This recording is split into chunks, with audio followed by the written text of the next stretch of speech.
ओम नमः शिवाय। Welcome to my channel all about us. यहाँ हम कुछ बात करेंगे वेद और पुराण के बारे में। तो इसी श्रृंखला में अभी शिव पुराण का पाठ चल रहा है, जिसका रुद्र संहिता का खंड द्वितीय चल रहा है और शीर्षक है ब्रह्मा जी के दक्ष की अनुमति पाकर देवताओं और मुनियों सहित भगवान शिव का दक्ष के घर जाना, दक्ष द्वारा सबका सत्कार और सती और शिव का विवाह। दोस्तों, जैसे कि सबको पता है कि 4 वेद हैं और 18 पुराण हैं, तो उन 18 पुराण में एक शिव महापुराण भी है। इस शिव महापुराण का हम अभी पाठ कर रहे हैं। इसको अलग अलग खंड और अलग अलग संहिताओं में विभाजित किया गया है। पहला शिव पुराण का महात्म्य है, उसके बाद में विद्येश्वर संहिता है, फिर रुद्र संहिता है जिसको 5 अलग अलग खंडों में विभाजित किया गया है। और उसके बाद में है रुद्र संहिता को 5 अलग अलग भागों में विभाजित किया गया। उसके बाद में है शतरुद्र संहिता, फिर है कोटि रुद्र संहिता, और फिर है उमा संहिता, कैलाश संहिता, वायवीय संहिता। और वायवीय संहिता को भी 2 खंडों में विभाजित किया गया है, पूर्व खंड और उत्तर खंड। तो अभी हम रुद्र संहिता का खंड द्वितीय का अध्याय 17वां कर रहे हैं, और जिसका शीर्षक है ब्रह्मा जी से दक्ष की अनुमति पाकर देवताओं और मुनियों सहित भगवान शिव का दक्ष के घर जाना, दक्ष द्वारा सबका सत्कार और सती और शिव का विवाह। ब्रह्मा जी कहते हैं, नारद, तदनंतर में हिमालय के कैलाश शिखर पर रहने वाले परमेश्वर महादेव शिव को लाने के लिए प्रसन्नता पूर्वक उनके पास गया और उनसे इस प्रकार बोला, वृषभध्वज, सती के लिए मेरे पुत्र दक्ष ने जो बात कही है उसे सुनिए, और जिस कार्य को वे अपने लिए असाध्य मानते थे उसे सिद्ध हुआ ही समझिए। दक्ष ने कहा है कि मैं अपनी पुत्री भगवान शिव के ही हाथ में दूंगा, क्योंकि उन्हीं के लिए यह उत्पन्न हुई है। शिव के साथ सती का विवाह हो, यह कार्य तो मुझे स्वतः ही अभीष्ट है। फिर आपके भी कहने से इसका महत्व और अधिक बढ़ गया। मेरी पुत्री ने स्वयं इसी उद्देश्य से भगवान शिव की आराधना की है, और इस समय शिव जी भी मुझसे इसी के विषय में अन्वेषण या पूछताछ कर रहे हैं। इसलिए मुझे अपनी कन्या अवश्य ही भगवान शिव के हाथ में देनी है। विधाता, वे भगवान शंकर शुभ लग्न और शुभ मुहूर्त में यहाँ पधारें, उस समय मैं उन्हें शिक्षा के तौर पर अपनी यह पुत्री दे दूंगा। वृषभध्वज, मुझे दक्ष ने ऐसी बात कही है, अतः आप शुभ मुहूर्त में उनके घर चलिए और सती को ले आइए। मुने, यह मेरी बात सुनकर भक्त वत्सल रुद्र लौकिक गति का आश्रय ले हंसते हुए मुझसे बोले, संसार की सृष्टि करने वाले ब्रह्मा जी, मैं तुम्हारे और नारद के साथ ही दक्ष के घर चलूंगा। अतः नारद का स्मरण करो, अपने मरीचि आदि मानस पुत्रों को भी बुला लो। विधे, मैं उन सब के साथ दक्ष के निवास स्थान पर चलूंगा। मेरे पार्षद भी मेरे साथ रहेंगे। नारद, लोकाचार के निर्वाह में लगे हुए भगवान शिव के इस प्रकार आज्ञा देने पर मैंने तुम्हारा और मरीच आदि पुत्रों का भी स्मरण किया है। मेरे याद करते ही तुम्हारे साथ मेरे सभी मानस पुत्र मन में आदर की भावना लिए शीघ्र ही वहां आ पहुंचे। उस समय तुम सब लोग हर्ष से उत्फुल्ल हो रहे थे। फिर रुद्र के स्मरण करने पर शिव भक्तों के सम्राट भगवान विष्णु भी अपने सैनिकों तथा कमला देवी के साथ गरुड़ पर आरूढ़ हो तुरंत वहां आ गए। तदनंतर चैत्र मास के शुक्ल पक्ष की त्रयोदशी तिथि में रविवार को पूर्वा फाल्गुनी नक्षत्र में मुझ ब्रह्मा और विष्णु आदि समस्त देवताओं के साथ महेश्वर ने विवाह के लिए यात्रा की। मार्ग में उन देवताओं और ऋषियों के साथ यात्रा करते हुए भगवान शंकर बड़ी शोभा पा रहे थे। वहां जाते हुए मुनियों, देवताओं और आनंद मग्न मन वाले प्रथम गणों का रास्ते में बड़ा उत्सव हो रहा था। भगवान शिव की इच्छा से वृषभ, व्याघ्र, सर्प, जटा और चंद्रकला आदि सब के सब उनके लिए यथा योग्य आभूषण बन गए। तदनंतर वेग से चलने वाले बलवान बलिवर्द नंदिकेश्वर पर आरूढ़ हुए महादेव जी श्री विष्णु आदि देवताओं के साथ लिए क्षण भर में प्रसन्नतापूर्वक दक्ष के घर जा पहुंचे। वहां विनीत चित्त वाले प्रजापति दक्ष समस्त आत्मीय जनों के साथ भगवान शिव की अगवानी के लिए उनके सामने आए। उस समय उनके समस्त अंगों में हर्ष जनित रोमांच हो आया था। स्वयं दक्ष ने अपने द्वार पर आए हुए समस्त देवताओं का सत्कार किया। वे सब लोग सुरश्रेष्ठ शिव को बिठाकर उनके पार्श्वभाग में स्वयं भी मुनि के साथ क्रमशः बैठ गए। इसके बाद दक्ष ने मुनियों सहित समस्त देवताओं की परिक्रमा की और उन सब के साथ भगवान शिव को घर के भीतर ले आए। उस समय दक्ष के मन में बड़ी प्रसन्नता थी, क्योंकि उन्होंने सर्वेश्वर शिव को उत्तम आसन देकर स्वयं ही विधि पूर्वक उनका पूजन किया। तत्पश्चात श्री विष्णु का, मेरा, ब्राह्मणों का, देवताओं का और समस्त शिवगणों का भी यथोचित विधि से उत्तम भक्ति भाव के साथ पूजन किया। इस तरह पूजनीय पुरुषों और अन्य लोगों सहित उन सबका यथोचित आदर सत्कार करके दक्ष ने मेरे मानस पुत्र मरीचि आदि मुनियों के साथ आवश्यक सलाह की। इसके बाद मेरे पुत्र दक्ष ने मुझ पिता से मेरे चरणों में प्रणाम करके प्रसन्नता पूर्वक कहा, प्रभु आप ही वैवाहिक कार्य कराएं। तब मैं भी हर्ष भरे हृदय से बहुत अच्छा कहकर उठा और वह सारा कार्य कराने लगा। तदनंतर ग्रहों के बल से युक्त शुभ लग्न और मुहूर्त में दक्ष ने हर्ष पूर्वक अपनी पुत्री सती का हाथ भगवान शंकर के हाथ में दे दिया। उस समय हर्ष से भरे हुए भगवान वृषभध्वज ने भी वैवाहिक विधि से सुंदरी दक्ष कन्या का पाणी ग्रहण किया। फिर मैंने, श्री हरि ने, तुम तथा अन्य मुनियों ने, देवताओं और प्रथम गणों ने भगवान शिव को प्रणाम किया और सब ने नाना प्रकार की स्तुतियों द्वारा उन्हें संतुष्ट किया। उस समय नाच गाने के साथ महान उत्सव मनाया गया। समस्त देवताओं और मुनियों को बड़ा आनंद प्राप्त हुआ। भगवान शिव के लिए कन्यादान करके मेरे पुत्र दक्ष कृतार्थ हो गए। शिवा और शिव प्रसन्न हुए और सारा संसार मंगल का निकेतन बन गया। अध्याय 17वां यहाँ समाप्त होता है। अब 18वां अध्याय करते हैं। अध्याय 18वां है और शीर्षक है सती और शिव के द्वारा अग्नि की परिक्रमा, श्री हरि द्वारा शिव तत्व का वर्णन, शिव का ब्रह्मा जी को दिए हुए वर के अनुसार वेदी पर सदा के लिए आवस्थान तथा शिव और सती का विदा हो कैलाश पर जाना। ब्रह्मा जी कहते हैं, नारद, कन्यादान करके दक्ष ने भगवान शंकर को नाना प्रकार की वस्तुएं दहेज में दी। यह सब करके वे बड़े प्रसन्न हुए। फिर उन्होंने ब्राह्मणों को भी नाना प्रकार के धन बांटे। तत्पश्चात लक्ष्मी सहित भगवान विष्णु शंभु के पास आ गए और हाथ जोड़कर खड़े हुए और यूं बोले, देव देव महादेव, दया सागर, हे प्रभु तात, आप संपूर्ण जगत के पिता हैं और सती देवी सबकी माता हैं। आप दोनों सत्पुरुषों के कल्याण तथा दुष्टों के दमन के लिए सदा लीला पूर्वक अवतार ग्रहण करते हैं। यह सनातन श्रुति का कथन है।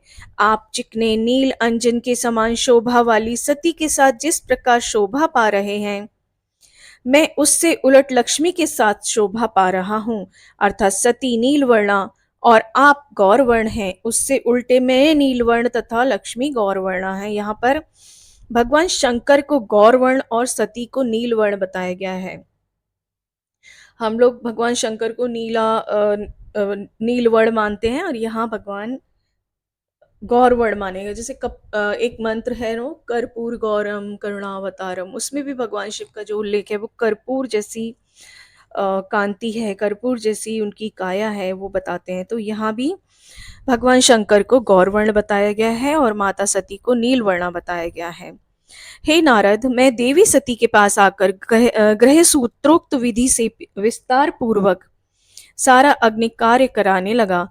मुझ आचार्य तथा ब्राह्मणों की आज्ञा से शिवा और शिव ने बड़े हर्ष के साथ विधि पूर्वक अग्नि की परिक्रमा की। उस समय वहां बड़ा अद्भुत उत्सव मनाया गया। गाजे बाजे और नृत्य के साथ होने वाला यह उत्सव सबको बड़ा सुखद जान पड़ा। तदनंतर भगवान विष्णु बोले, सदाशिव, मैं आपकी आज्ञा से यहाँ शिव तत्व का वर्णन करता हूँ। समस्त देवता तथा दूसरे दूसरे मुनि अपने मन को एकाग्र करके इस विषय को सुने। हे भगवान, आप प्रधान और अप्रधान यानी कि प्रकृति और उससे अतीत हैं। आपके अनेक भाग हैं, फिर भी आप भाग रहित हैं। ज्योतिर्मय स्वरूप वाले आप परमेश्वर के ही हम तीनों देवता अंश हैं। आप कौन, मैं कौन और ब्रह्मा कौन है? आप परमात्मा के ही ये तीन अंश हैं। ब्रह्मा विष्णु महेश तीनों एक ही शक्ति के तीन अंश बताए गए हैं, जिनको अलग अलग कार्यभार देकर पृथ्वी पर अपना कार्यभार सौंपा गया था।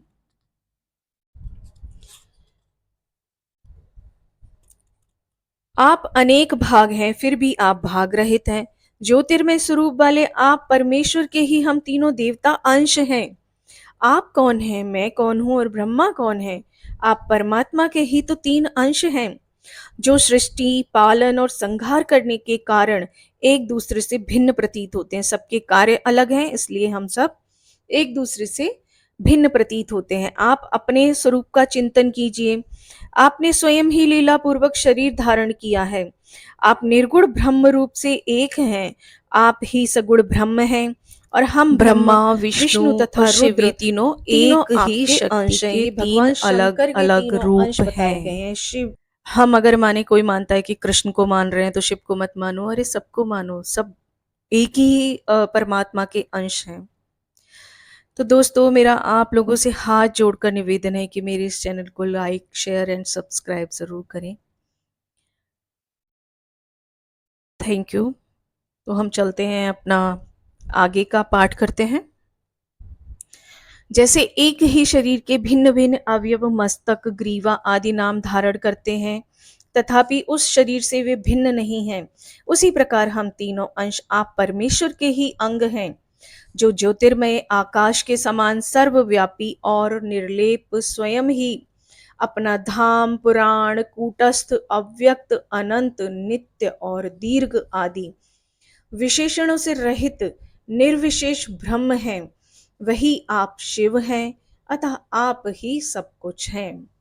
ब्रह्मा जी कहते हैं, हे मुनीश्वर, भगवान विष्णु की यह बात सुनकर महादेव जी बड़े प्रसन्न हुए। तदनंतर उस विवाह यज्ञ के स्वामी यजमान परमेश्वर शिव प्रसन्न हो लौकिकी गति का आश्रय ले हाथ जोड़कर खड़े हुए मुझ ब्रह्मा से प्रेम पूर्वक बोले। शिव ने कहा, हे ब्राह्मण, आपने सारा वैवाहिक कार्य अच्छी तरह संपन्न करा दिया। अब मैं प्रसन्न हूं, आप मेरे आचार्य हैं, बताइए आपको क्या दक्षिणा दूं? सूरज ज्येष्ठ, आप उस दक्षिणा को मांगिए। महाभाग, यदि वह दुर्लभ अत्यंत दुर्लभ हो तो भी उसे शीघ्र कहिए, मुझे आपके लिए कुछ भी अदेय नहीं है। मुने, भगवान शंकर का यह वचन सुनकर मैं हाथ जोड़ विनीत चित्त से उन्हें बारंबार प्रणाम करके बोला, हे देवेश, यदि आप प्रसन्न हो और महेश्वर, यदि मैं वर पाने के योग्य हूं तो प्रसन्नता पूर्वक जो बात कहता हूं उसे आप पूर्ण कीजिए। हे महादेव, आप इसी रूप में इसी वेदी पर सदा विराजमान रहें, जिससे आपके दर्शन से मनुष्यों के पाप धुल जाएं। चंद्रशेखर, आपका सानिध्य होने से मैं इस वेदी के समीप आश्रम बनाकर तपस्या करूं, यह मेरी अभिलाषा है।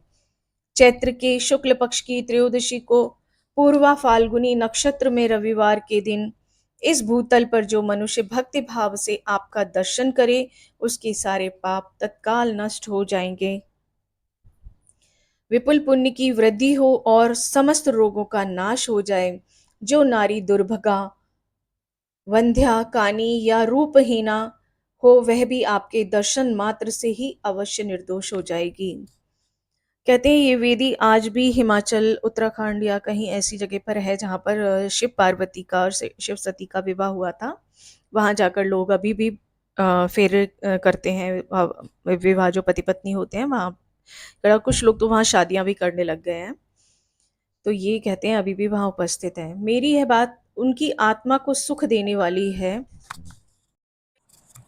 इसे सुनकर भगवान शिव ने प्रसन्न चित्त से कहा, हे विधाता, ऐसा ही होगा। मैं तुम्हारे कहने से संपूर्ण जगत के हित के लिए अपनी पत्नी सती के साथ इस वेदी पर सुस्थिर भाव से स्थित रहूंगा। ऐसा कहकर पत्नी सहित भगवान शिव अपनी अंश रूपिणी मूर्ति को प्रकट करके वेदी के मध्य भाग में विराजमान हो गए। तत्पश्चात स्वजनों पर स्नेह रखने वाले परमेश्वर शंकर दक्ष से विदा ले अपनी पत्नी सती के साथ कैलाश जाने को उद्यत हुए। उस समय उत्तम बुद्धि वाले दक्ष ने विनय से मस्तक झुका हाथ जोड़कर भगवान वृषभध्वज की प्रेम पूर्वक स्तुति की। फिर श्री विष्णु आदि समस्त देवताओं, मुनियों और शिवगणों ने नमस्कार पूर्वक नाना प्रकार की स्तुति करके बड़े आनंद से जय जयकार किया। तदनंतर दक्ष की आज्ञा से भगवान शिव ने प्रसन्नता पूर्वक सती को वृषभ की पीठ पर बिठाया और स्वयं भी उस पर आरूढ़ हो वे प्रभु हिमालय पर्वत की ओर चले। भगवान शंकर के समीप वृषभ पर बैठी हुई सुंदर दांत और मनोहर हास वाली सती अपने नील श्याम वर्ण के कारण चंद्रमा में नीली रेखा के समान शोभा पा रही थी। उस समय उन नव दंपत्ति की शोभा देख श्री विष्णु आदि समस्त देवता, मरीचि आदि महेश तथा दूसरे लोग ठगे से रह गए, हिलडुल भी ना सके तथा दक्ष भी मोहित हो गए। तत्पश्चात कोई बाजे बजाने लगे और दूसरे लोग मधुर स्वर से गीत गाने लगे। कितने ही लोग प्रसन्नता पूर्वक शिव के कल्याण में उज्जवल यश का गान करते हुए उनके पीछे पीछे चले।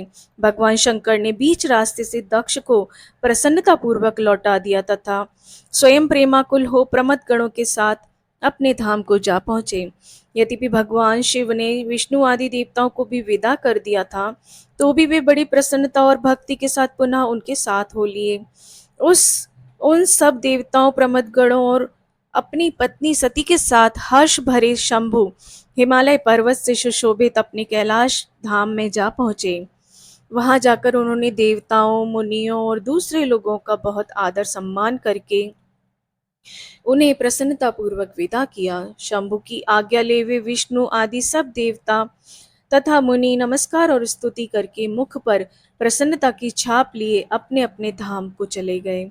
सदाशिव का चिंतन करने वाले भगवान शिव भी अत्यंत आनंदित हो हिमालय के शिखर पर रहकर अपनी पत्नी दक्ष कन्या सती के साथ विहार करने लगे। सूजी कहते हैं, हे मुनियों, पूर्व काल में स्वयंभुव मनवंतर में भगवान शंकर और सती का जिस प्रकार विवाह हुआ वह सारा प्रसंग मैंने तुमसे कह दिया। जो विवाह काल में, यज्ञ में या किसी भी शुभ कार्य के आरंभ में भगवान शंकर की पूजा करके शांत चित्त से इस कथा को सुनता है, उसका सारा कर्म और वैवाहिक आयोजन बिना किसी विघ्न बाधा के पूर्ण होता है और दूसरे शुभ कर्म भी सदा निर्विघ्न पूर्ण होते हैं।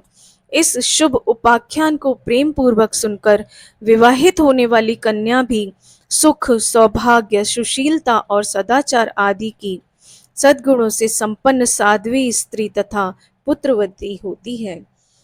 ओम नमः शिवाय। अध्याय 18वां यहाँ समाप्त हुआ। 18 से 20, 18 से 19, 18 और 19 यहाँ समाप्त हुआ। 20वां अध्याय हम अपने अगली सीरीज में करेंगे। तब तक के लिए धन्यवाद और धन्यवाद आप सबका अब तक के लिए सुनने के लिए। आप सबसे हाथ जोड़कर मेरी ये प्रार्थना है कि मेरे इस चैनल को लाइक, शेयर और सब्सक्राइब ज़रूर करें।